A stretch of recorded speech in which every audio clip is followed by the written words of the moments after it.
Hi, I'm Luca Morell and today I'm gonna teach you how to manual.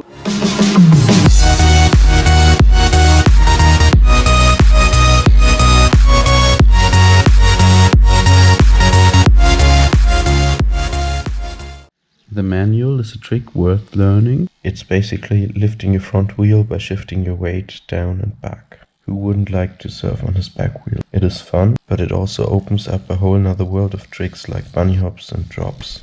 All you need is a bike and a helmet. Easy for you to say with all your expensive bikes lined up. I mean it, you can do the manual on almost any bike. But I recommend using a sturdy one. Why do you want to lift your front wheel up? By shifting your body weight down and back instead of relying on your arms pulling the front wheel up. Because otherwise your weight will still be on the front wheel, you won't be balanced on your bike and won't be able to hold the manual for long. Start practicing shifting your weight down, then down and back. Keep your arms locked and tip your heels down, which could be practiced separately.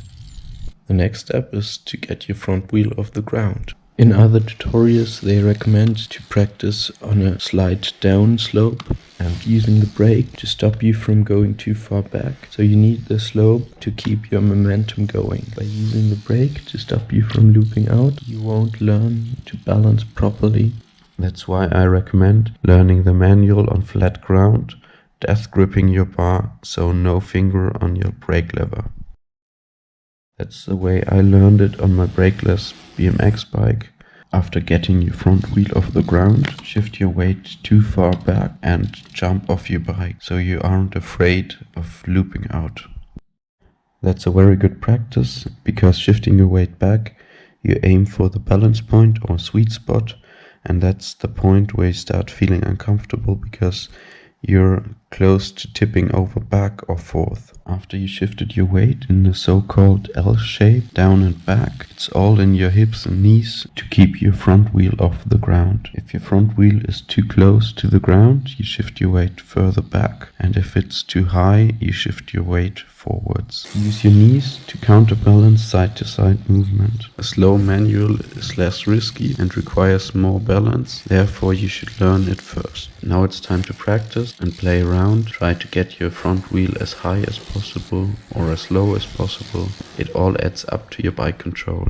Now you're ready to go faster, but jumping off the bike isn't a good option anymore. Therefore you need one finger on your brake to control your speed, not to balance. Having one finger on your brake, you'll accidentally pull it whilst lifting your front wheel, so it will come down immediately. But there is a solution. Adjust your brake lever reach to have more free stroke. As you saw, it's easier to learn the manual on a hardtail with your seat very low than on a full suspension bike because you have to counterbalance the suspension movements. In order to progress, set yourself challenges, like a space you want to clear and make it progressively bigger. In this clip, for example, my goal was to get across the whole bridge. You'll see that I'm constantly moving back and forth to balance, and not even GoPro's new Hypersmooth can smooth it out. At first you might think it requires much force to pop a manual, and you will be right for quite some time, but that's only because you have to compensate for your lack of technique. The manual is all about shifting your weight properly. It will also seem impossible to keep your front wheel up for longer distances, because you have to focus on getting your front wheel up. Soon your focus will shift from getting your front wheel up to keeping your front wheel up. A manual machine is also a very great tool to learn how to keep your front wheel up, because you won't have to worry about getting your front wheel up as much. One last tip, tiny daily training sessions, about 10 to 20 minutes, are much more efficient than training for 2 hours straight. It might be enough if you practice the manual while transferring from one trail to another or commuting to work. With that said, there's no more reason for you to stay on YouTube, grab your bike and get out to practice. I can promise you, you won't get around practicing if you want to learn the manual. To finish the video, here are some variations of the manual. Go out, have fun and get creative. As you see, I put a lot of work into my videos, so I'd really appreciate if you like, share and subscribe for more of my content.